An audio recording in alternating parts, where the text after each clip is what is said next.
थिरुप्पी तिरुपति, कुमा दादा, चेतन, संजीव, सुदर्शन और रमेश, इन्हीं नामों से देव जी को जाना जाता था। यह वो बड़ा नाम है जिसके सरेंडर के बाद से सुरक्षा बलों का दावा है कि नक्सलवाद की आखिरी कड़ी भी टूट गई है। माओवादी संगठन में सक्रिय और भूमिगत नेता, पोलित ब्यूरो सदस्य टिप्परी तिरुपति उर्फ देवजी सहित 3 और शीर्ष नेताओं संग्राम दामोदर गंगना ने तेलंगाना पुलिस महानिदेशक बी श्रीधर रेड्डी के सामने सरेंडर किया। हालांकि सरेंडर की खबरें पहले ही मीडिया में आ गई थीं, लेकिन आधिकारिक कार्यक्रम के तहत पुलिस ने आज सरेंडर को सार्वजनिक किया। यह नक्सलियों के खिलाफ चल रहे अभियान के बीच सुरक्षा बलों की बड़ी कामयाबी है। बड़े नक्सली नेताओं का एक के बाद एक सरेंडर बता रहा है कि सुरक्षा बलों से मोर्चा ले पाना अब उनके लिए आसान नहीं रहा। बीते 2 सालों से बड़े पैमाने पर चल रहे अभियान का नतीजा है कि नक्सलियों की कमर लगातार टूट रही है।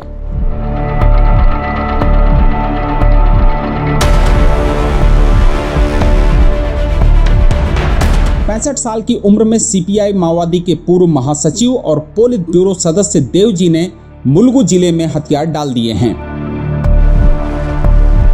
सुरक्षा अधिकारियों ने इसे हाल के वर्षों की सबसे बड़ी सफलता बताया। छत्तीसगढ़ में ही उन पर करीब 1.5 करोड़ रुपए का इनाम था और पूरे देश में करोड़ों का। लेकिन देव जी की कहानी युद्ध क्षेत्र से नहीं शुरू हुई, वो शुरू हुई क्लासरूम से। देव जी का जन्म तेलंगाना के जगतियाल जिले के अंबेडकर नगर में हुआ था। उनकी कहानी 1980-82 से शुरू होती है, जब रायतुकुली संगम ने एक ऐतिहासिक जनसभा आयोजित की। तिरुपति ने ही इसे आयोजित किया था। ये घटना उनकी उभरती हुई क्षमता को दिखाती थी, भीड़ जुटाने और कहानी गढ़ने की। 1982 में वो कोरुटला में 12वीं में पढ़ रहे थे। यहाँ वे रेडिकल स्टूडेंट यूनियन की ओर से आकर्षित हुए। 1983 में उन्होंने औपचारिक रूप से CPI-ML people's war group join किया।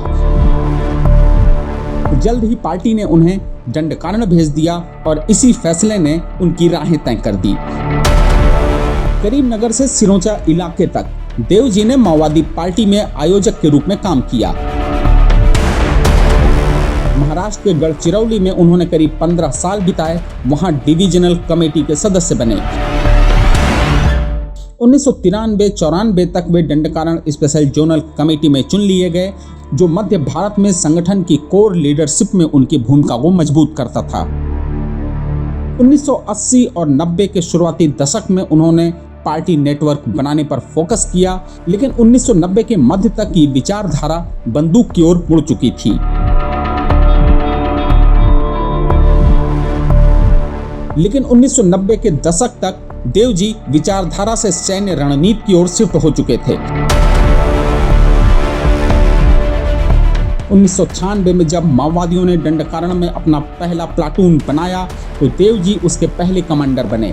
बाद में वो सेंट्रल कमेटी और सेंट्रल मिलिट्री कमीशन में पहुंचे। हमेशा AK-47 से लैस वो सशस्त्र विंग का स्थायी हिस्सा बन गए। 2004 में पीपुल्स वॉर और माओवादियों के मर्जर के बाद उन्होंने टॉप लेवल पर अपनी जगह बरकरार रखी। 2018 में बसवराजू महासचिव बने तो देव जी पहले से ही इनर सर्कल में थे। 2025 में बसवराजू, जिन्हें नंबाला केशवराव के नाम से भी जाना जाता था, उनके एनकाउंटर के बाद देव जी खुद महासचिव बन गए।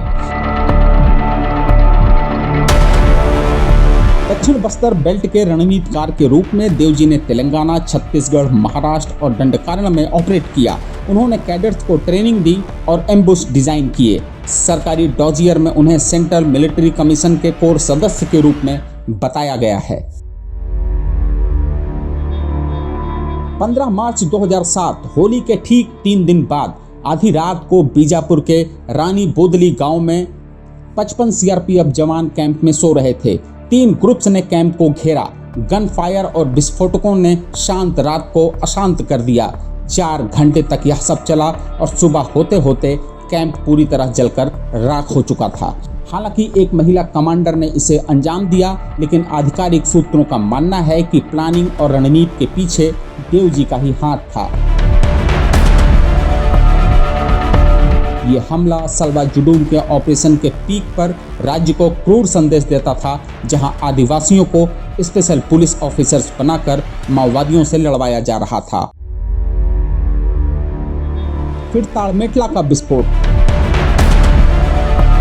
6 अप्रैल 2010 दंतेवाड़ा के ताड़मेटला जंगल में करीब 150 सुरक्षाकर्मी पेट्रोलिंग से लौट रहे थे। घने जंगल में छिपे करीब 1000 माओवादियों ने इंतजार किया। पहले विस्फोट, फिर उसके बाद लगातार बंदूकों से फायर हुआ। घंटों तक ये संघर्ष चला, जब तक अतिरिक्त सुरक्षा बलों की मदद वहां तक पहुंच पाती। 75 से ज्यादा जवान शहीद हो चुके थे। जांचकर्ताओं ने इसे गोरिल्ला वॉरफेयर का टेक्स्ट बुक उदाहरण बताया। सुरक्षा सूत्रों के मुताबिक देवजी ने प्लानिंग और ऑपरेशनल डिजाइन की निगरानी की थी।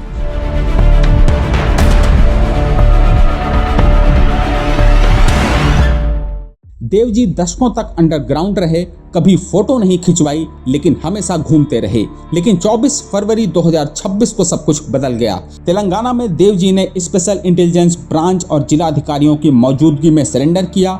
उनके साथ संगठन के सेंट्रल कमेटी सदस्य मल्ला राजी रेड्डी उर्फ संग्राम, तेलंगाना राज्य समिति के सचिव बड़े चोक्का राव उर्फ दामोदर और राज्य समिति सदस्य नूने नरसिम्हा रेड्डी उर्फ गंगना ने भी हथियार डाले।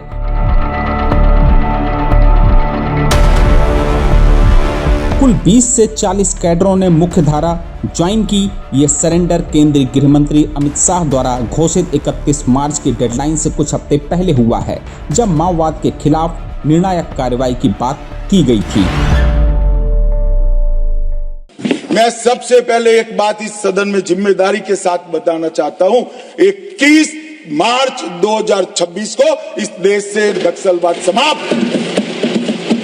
सुरक्षा एजेंसियां इसे माओवादी नेटवर्क के लिए मनोवैज्ञानिक और संरचनात्मक झटका मानती हैं। बसव राजू के एनकाउंटर के कुछ ही दिनों के बाद महासचिव का खोना टॉप पर अस्थिरता दिखाता है। तेलंगाना पुलिस का दावा है कि देवजी के सरेंडर से पोलित ब्यूरो में अब सिर्फ एक एक्टिव सदस्य बचा है और सेंट्रल कमेटी 5 सदस्यों तक सिमट कर रह गई है। तेलंगाना राज्य समिति अब पूरी तरह से निष्क्रिय हो चुकी है। 2024 से अब तक कुल 591 माओवादी सरेंडर कर चुके हैं। संगठन ने लीडरशिप, इलाका, पावर सब कुछ खो दिया है। 31 मार्च यानी नक्सलवाद मुक्त भारत होने की डेडलाइन अब नजदीक है और एक के बाद एक हुए एनकाउंटर और सरेंडर ने साबित किया कि सुरक्षा बल पूरी क्षमता से अपने लक्ष्य की ओर बढ़ रहे हैं। ऐसे में नक्सल प्रभावित इलाकों, खासकर बस्तर की तस्वीर बदलने के लिए सरकार अब और आगे क्या कदम उठाती है, यह देखने वाली बात होगी। द लेंस के इस वीडियो को दूसरों को भी शेयर कर दीजिए और द लेंस को लाइक और सब्सक्राइब कर लीजिए। धन्यवाद।